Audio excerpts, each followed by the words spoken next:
Hey everybody, welcome to RefTime, powered by RTS and produced by Corral Media. I'm Tanya. And I'm Crane.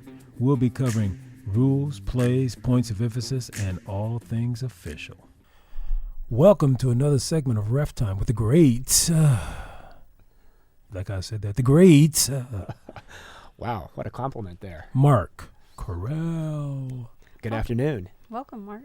Thanks for having me. Yeah, thanks for coming on with us. We appreciate your stepping in and taking out time to come spend time with the lowly refs. My mentors. Don't sell yourself short. So you came over to the dark side when? Well, I will tell you, I have a coworker who was pressing me, full court press. Use a basketball analogy there.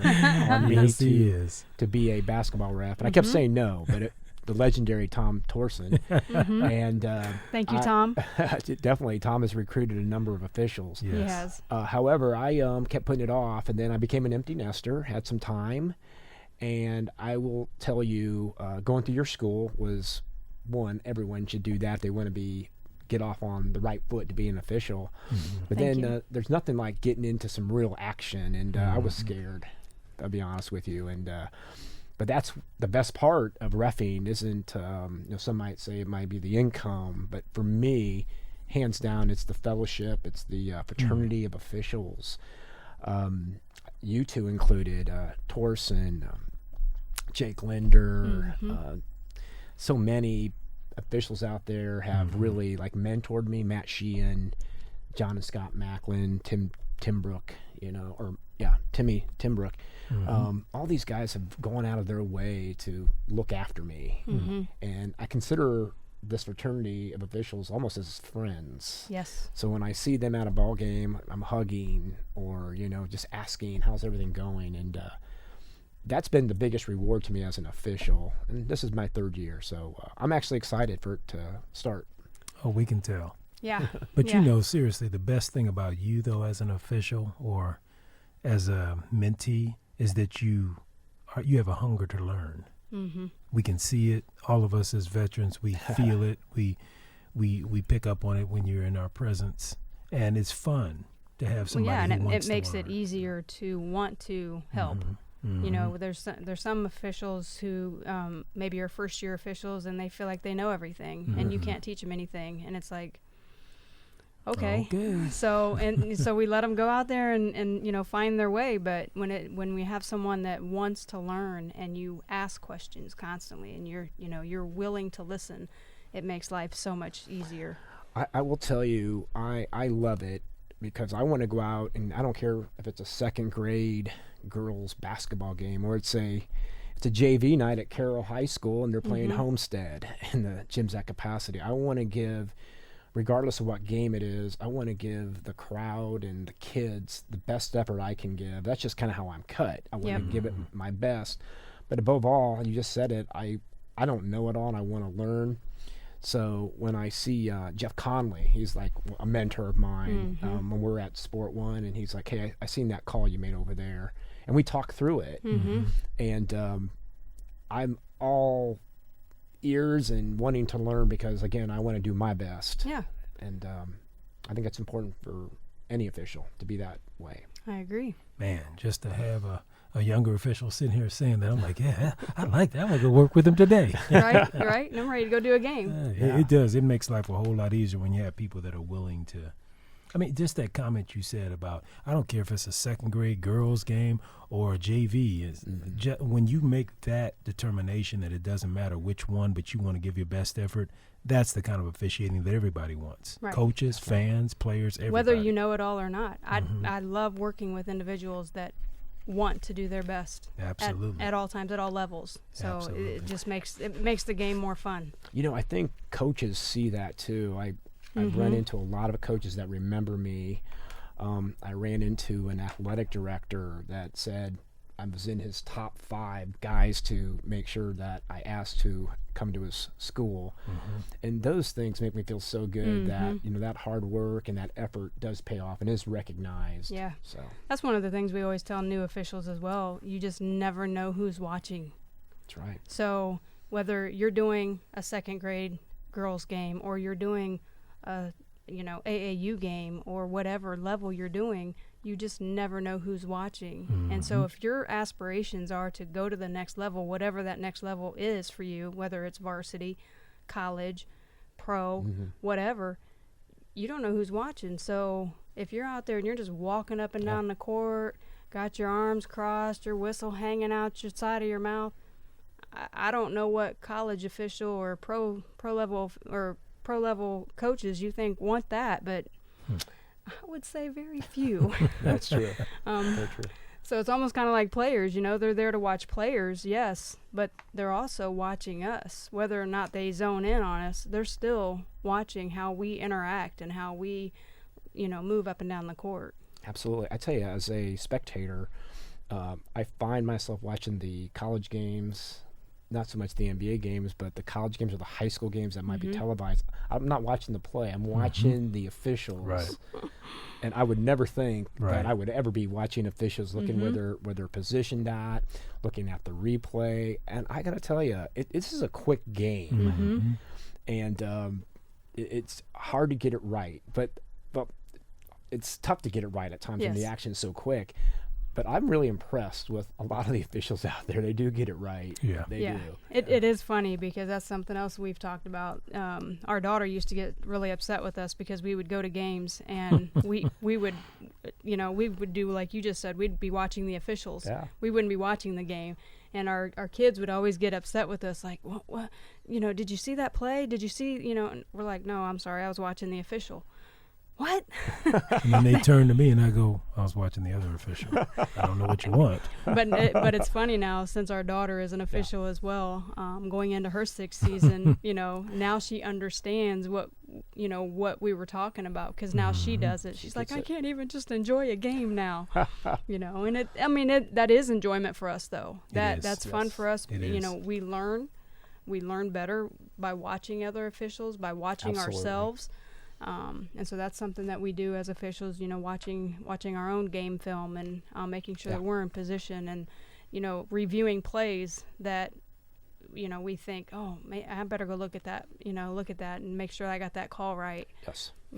So you got into officiating because of Tom. Yes. And you never thought about it before that, right? Not even close. Now, you have a cousin, though, that has been a long-time official. And you know what? I just spoke to him today, my cousin Victor Canales, who's actually doing professional softball games for a women's league. And I think he's also assigning some conference. Yes, he is, yeah. And I failed to mention Victor. He's going to get me at the next reunion that I did not mention his name. But we you did. Just did. We did. We just did. But I didn't do it first. That's okay. No, I love my cousin Victor, and he actually is also part of that mentor group. We did a couple games in my first year, and he said before we went out, I'm your cousin right now, but when we get on that court, I'm going to get after you. Excellent. And literally, he didn't like the way I whistled. He made me practice my whistle. I mean, Good. that's how precise he is. But Victor's one of those gentlemen that also helped mentor me to be an official. And again, you all taught this, and that's to be professional, to be as sharp as you can. And Victor's also cut from that same cloth where he, and maybe someone who taught him to be very professional and very confident. Victor's very confident, and very. I take that away. That was one of the takeaways I've taken from a lot of good officials. Stand by your call. Yep. And that's be strong. Yeah, that's it. You cannot that's the one thing I have learned. When you're wishy-washy, it's over with, man. Yep, it is. So Now, you can be wrong. You can make mistakes, right? Yeah. We can make mistakes. But own it. But own it. To it. But own it with confidence as well. You know what, Coach? I kicked it. I messed that up. Yeah. Now you only get probably one of those a season. You don't get to be wrong too often. No. There's a good story. I did a tournament at Adams Central, and it was a fundraiser for the varsity, and the Adams Central coach, I'm forgetting his name, but I was out of position on a call, and I missed it, and it was a bang play. It's 30 seconds to go in the game. It was nip and tuck all the way, and I was just out of position. I didn't make the call. I mean, I'm out of position. I ain't going to start making a call that I didn't see. And then the behind the bench, this coach yelling at me was the Adams Central coach. And I said to the coach, I was out of position. I'm sorry, I may have missed something. And then I went on with the game. After the game was over, the Adams Central varsity coach came up to me and said, I appreciated that honesty. Mm-hmm. He goes, there were instances where that same situation's happened with other officials, and they get defensive. Mm-hmm. They don't just be honest about it. And I just felt like I was just being me. Yeah. If I didn't see it, I'm not going to call it. And, that is recognized. So I just try to call it the way I can. But my son's in the military right now. Recognize my son, Nick. He's actually deployed on active duty in Africa right now. And one of the things he sent me, I did my first real game, a high school game. And he texted me, this is a couple years ago, and he said, in the military, if you hesitate, you're dead. And so he said, do not hesitate. You see the call, make the call. And so I thought, well, okay, I get that. Yeah. Not as serious as your situation, right. But it's a good philosophy. It's like, it is. You see it, be confident, make the call. So So let's. I'm sorry, I wanted to ask him a real quick question, if that's okay. So you've been in for 3 years. Yes. And so do you have any type of highlights? What are some career highlights? Well, I mentioned earlier the Corral game at Homestead. I think it was senior night. I've never been to a high school gym that size that reminded me of like a college, a university. Right. I was really impressed by that, and everybody was so the energy. It was such a big night. That was one of my highlights. I can think another time you sent Matt Sheehan, first season, an official, and there's Matt Sheehan in the at Woodland. What's he doing here? And at halftime, I went down into the little officials' locker room, and there's Matt. He had video of me, and he's like, he just critiqued me in a very constructive manner, and he said, "What's with your pants?" And I said, I've lost a lot of weight doing this. And he's showing video over and over and over of me pulling up my pants. And he said, let's do something about that. So anyway, I did like, hey, man, you better order some pants that are size this, size that, size this. So as the season goes on, I would like to say to Matt Sheehan that his father passed away, and my thoughts are with Matt. And absolutely. We graduated the same year. He went to Heritage. I went to Belmont. But he was a great athlete back in the day. That was definitely the highlight, that Homestead Corral game, and some of the low lights maybe was Matt telling me to pull up my pants. I'm telling you to get some new pants. Yeah. Huh? Definitely. So talk to us about your daytime job. So you got a UPS shirt on. I am a sales rep for UPS. This is my 30th year. Wow. In transportation. 30 years. Yeah. You got to give him some love on that. Well, I will tell you, I started with UPS in '93, and like a dummy, I quit. You know, I could be like Torsen right now, a billionaire, right? And I could leave. But I left after my first year with UPS, and then I stayed in transportation, worked for some local air freight companies. There was a company called Burlington Air Express here in town years ago. Right. And then I went and worked for FedEx, like the evil, competitor of UPS. But they're good people there. They really are. And they're a good competitor, I would say. But I've been at UPS. It'll be my 19th year. I've been in sales. And kind of similar to what I've done all my life. I've played sports all my life. Even sports, or being an official, you're trying to get better. That's 30 years doing what I'm doing. But I'm trying to look at my skill set as a salesman. Could I have done things differently? Why did I ask that question? Did I address all the customers' needs? And I enjoy what I do. I don't make the money of those UPS drivers, let me tell you that, but they work a lot harder than me. I get the glory. They do all the work. But, transportation, 30 years. Wow. Okay. Awesome. And transitioning back to officiating then, rules. What's a pet peeve of yours? As far as rules, that's a good one. I find like the simplest rules that I know in my head so easily, like the ball goes over the backboard, right? And right away somebody's yelling, out of bounds or something, and they're losing their minds. And I'm waiting for that ball to hit the post or something, and I'm just not seeing it. And over the back. I hate that. There's no such thing, but okay. The rules thing, to me, one of the things, there's like the core five, the hands, the holding, little things like that I just got down. But every now and then there might be something that I get stumped on right away, and I'll be fortunate. I'm telling you, I'm really fortunate. I've seen some games, I've heard some games where something highly unusual happened, and another official will say, "Oh, did you hear about that game?" Or you see it on a highlight, and you're kind of like, "Whew, I'm glad that wasn't my game," Right. Because right away in the action of it all, you're going back to your training, and it's never happened. And somehow instances like that. And this is another thing I've learned to do. And I know when you were watching me official when I first started, slow down. And because I feel like I'm high energy and you get excited. You are high energy. Oh my goodness. I don't even think I can keep up with you. Well, he thank goes you. there, he reports the foul. Okay, let's go. That is me. Yeah. Yeah, and I still need to work on that. But I have learned to, huddle up, especially in some of these high school games where it's a packed gym. There's a call made. I'll huddle up with my official, and we'll talk through it, and there's a lot of times, too, when a call is made during the break, timeout or something, I will call the coach over, and I'll say, "Hey, you're going to get to your huddle there, but, hey, I made that call because I seen this," and just that communication, I think goes a long way. I don't want to be the official that there's a wall between me and the coaches. I don't want that. And sometimes I talk to the players. "Hey man, watch your hands. Come on, I'm gonna ring you up next time. All right?" I mean, things like that.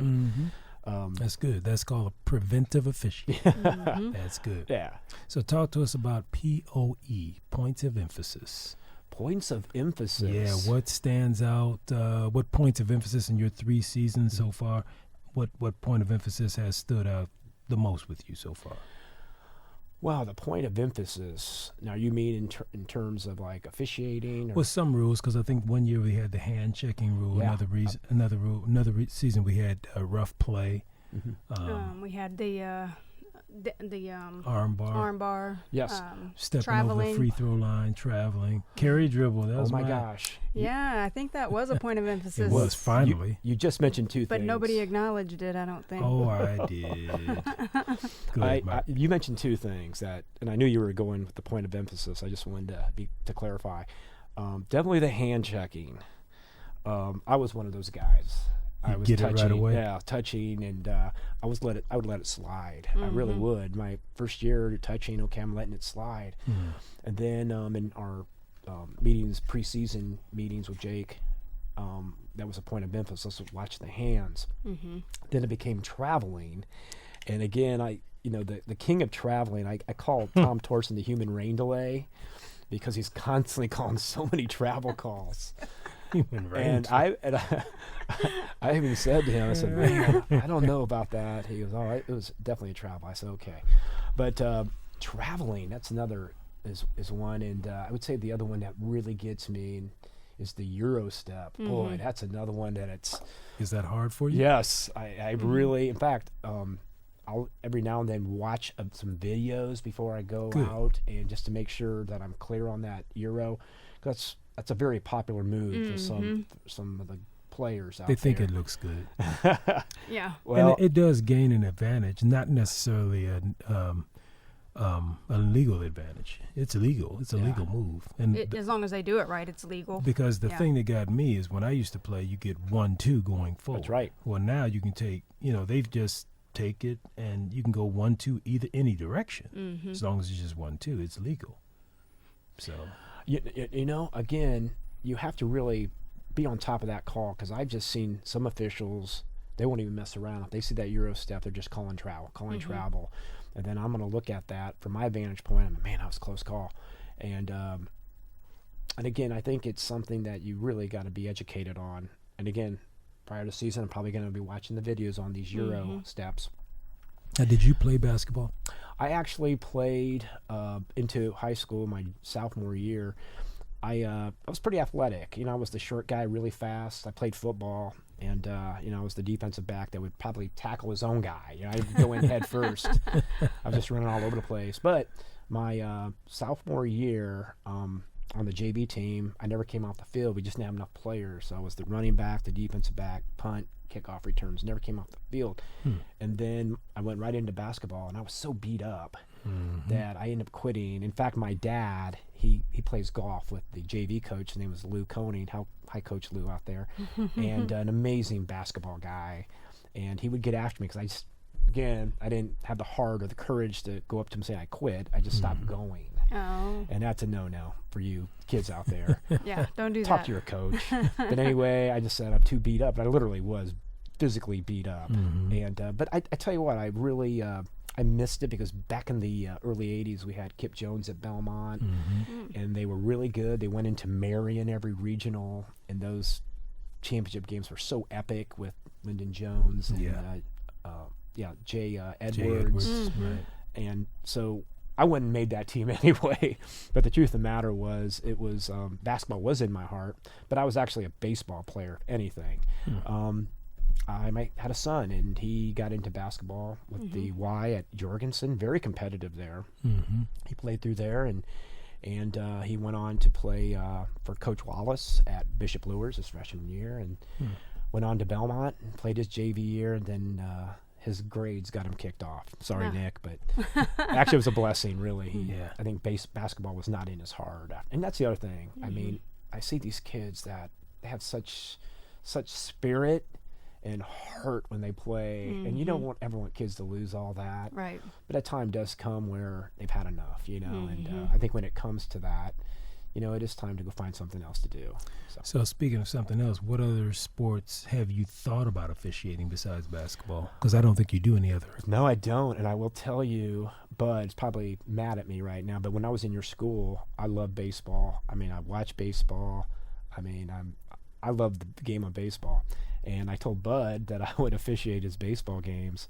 And then the basketball season took up so much of my time that I'm like, I can't do baseball. But Bud was kind enough to hang in there with me. And I kept saying no. But he gave me a baseball game at Mississinawa in Wabash. And he said, just try it out. And I went. What level it was it? It was middle school. They're now doing middle school games. And I thought, I'll give it a try. And it was 48 degrees out in April. That's her kind of weather. The game went 3.5 hours. Oh, God. Oh, it was a long game. That's your world. That's your world, girlfriend. No. You are really attracting her to baseball. Oh, yeah. Right now. Yeah, I'm ready to go register right now. And I know it's hard to get umpires. I know that. I think it might, when I retire in a few years, that might be a side hustle. But definitely baseball's in my heart because I just love the game so much. I want to be around it. That's the way it is with basketball. I played, my kid plays, you kind of miss the gym. Right. And so when you get into the gym, you feel the energy, you want to be around it. I know volleyball is really something that everybody's doing right now. There's a lot of guys at UPS that are volleyball officials. Well, Tom is right now. He's in there Tom right now. Caswell. Tom Caswell is, and Torsen is actually going Taking through our the class. class right now. So, and that volleyball, it's everywhere. Even in these, it's everywhere. So they probably need officials as well. I would say right now with the work I do, and we have a granddaughter that I'm making her a basketball player and a softball player, and it's hard in the summers to do all that. But I think once she says I don't want to do it anymore, then I'll have more time to be that volleyball official or the baseball official. Don't get after me yet, Bud, all right? Give me a couple years here. But I could see this is a real nice side hustle, doing these games. Yeah. Well, I've been doing volleyball, 16, 17 years. And I've been at it 9. Yeah, and, when I first got involved with it, it's challenging because, I played in high school, but then, that was years before, and so the rules had all changed, and so trying to learn it from an officiating standpoint, it is nerve-wracking, knowing positions, and, people think, oh, you just go out there and stand there and blow your whistle. Well, no. Yeah, you might do that at the lower level. That might be all you do, but when you start, progressing into the JV and the varsity. Absolutely. You got to know what you're doing. Illegal alignment. Yeah. And Belmont is a beast. Yeah, the Lady Braves. Yeah, Angola, Belmont, Carroll. This whole area. We've got a lot of really good teams out there. So. Are you doing varsity? Yeah, of course, yeah. Okay. Yeah, and I have actually done 2 or 3 sectionals now. We've also done the USA tournament too. Kidding. No, not really. Oh, I just want to see that look on your face. That's all. I was confused for a minute. I'm like, USA V? Well, What I was thinking USA like did a we nationals. USA Not at all. Not at all. No. It sounded good. Yeah, it did. It did. Great, And I sounded had good. that serious look on my face too. You did. That's so. Yeah, because I was confused. I'm an official. I can sell things. You sold me. Yeah. So, Mark, talk to me a little bit about the need of officials. What needs have you seen? Being in your 3rd year, what needs have you seen? Oh, well, obviously, you need more officials. I think about my club games. Mm-hmm.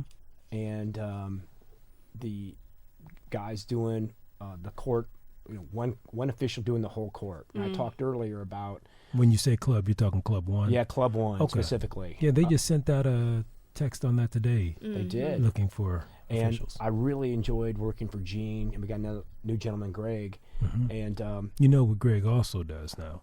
Greg also does gym rats. okay, Yep.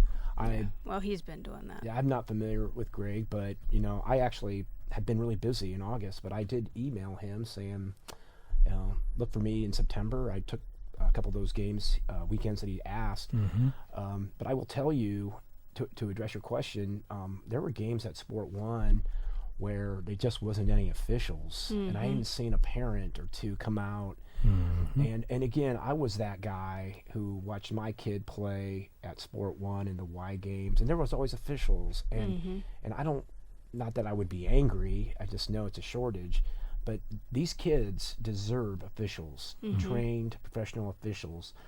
And so I know what I'll do whenever, especially to support your training school. I'm always asking about officiating. Would you be interested? Just dropping that, just see who, to see who would be of interest. Good. And but there is a need. Yes.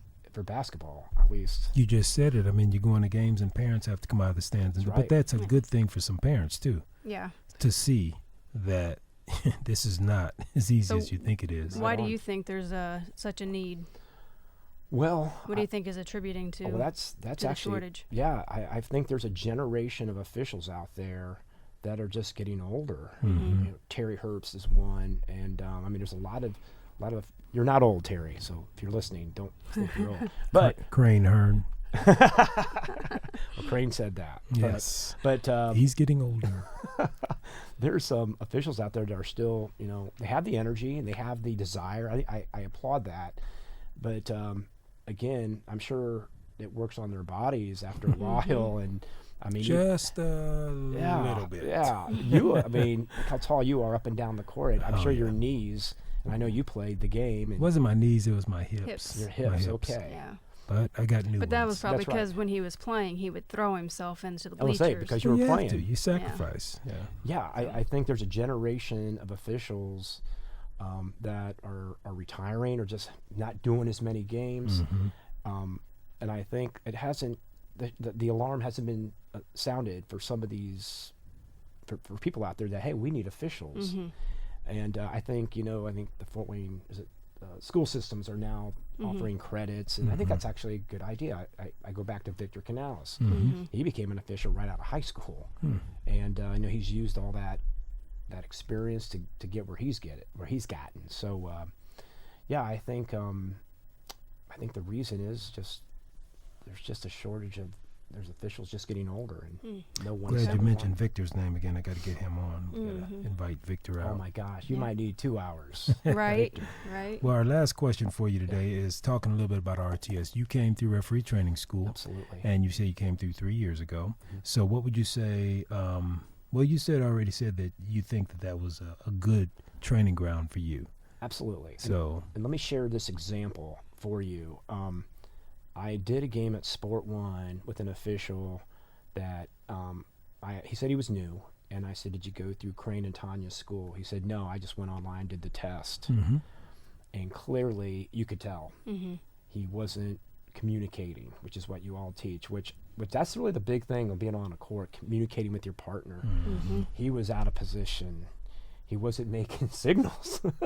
He wasn't making any signals. Now, that was clearly a good example of someone who is schooled and someone who isn't.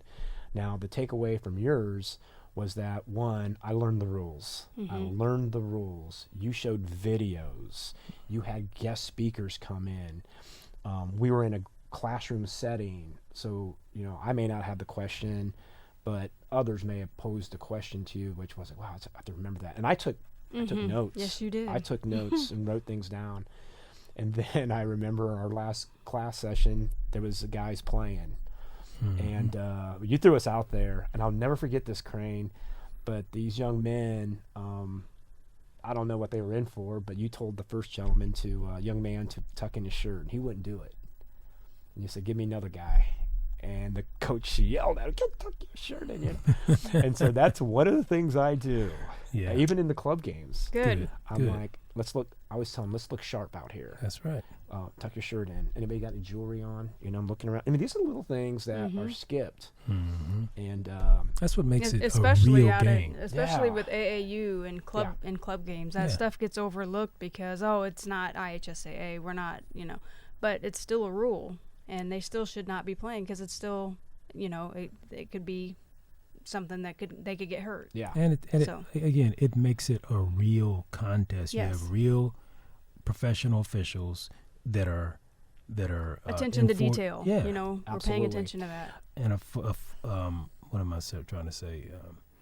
Enforcing the rules, such as jewelry. Go ahead. Yeah, I was just going to say that it comes off as professional, and I mean that is, there was one, a parent came up to me and he said, did you go to school to do this? And I said, oh yeah, you know, I went to a basketball referee school. And she said, it shows. And that's always stuck with me. And again, it's little things like tucking in your shirt, jewelry. Oh, it's just a little thing. No, I want it out. Yep. We're not going to start this game until, and that's the other thing, the confidence. I was scared crapless that night. When we were all in a classroom setting, that basketball game, but I was nervous. I wasn't expecting you guys to throw us out like that, but it was good. And, you know, I've gotten so, I don't say advanced when I compare myself to like you two or, again, Matt Sheehan or John or Scott Macklin. But Gene Till has come to me and said, I need you to do this whole game. And it's 7th and 8th graders. And, hey, those kids aren't the same 7th and 8th graders of what I was. These kids are faster. They're tougher. They're stronger. But they can do the Euro step. Yeah. Some of them can dunk. I let it go. But Gene had enough confidence in being like, hey, one, I need you, but I know you can handle this. Yeah. Right. And so, because I look around at other games with 2 people, so that meant a lot to me that Gene could trust me and he knew I could handle it. But, you know, being professional. And you know what? Let's all look sharp out here. Yeah. You know, I like that. Love it. I'm gonna have to steal that or borrow that. Hey, let's look sharp. Because my favorite thing to say is, you know, if you're in the NBA and you don't tuck your shirt in, you get fined. And they look at me and they're tucking and going, no, I didn't know that.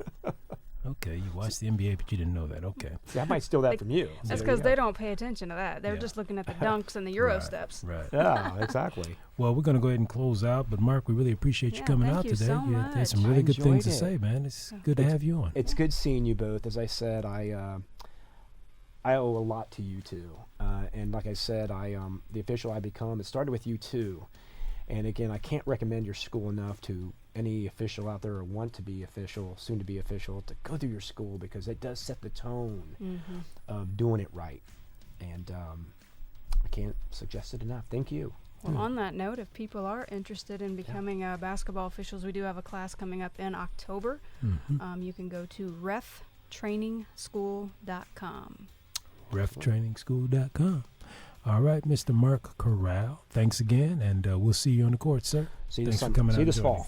Or winter. Yeah, there we go. All right. Thank you. Thanks again for listening to RefTime, powered by RefTrainingschool.com and Hoosier3on3.com. Produced by Corraggio Media, RefTime is recorded in WELT Studios in beautiful downtown Fort Wayne, Indiana. To join RTS, visit RefTrainingschool.com. Please like, subscribe, and share with your friends. Until next time.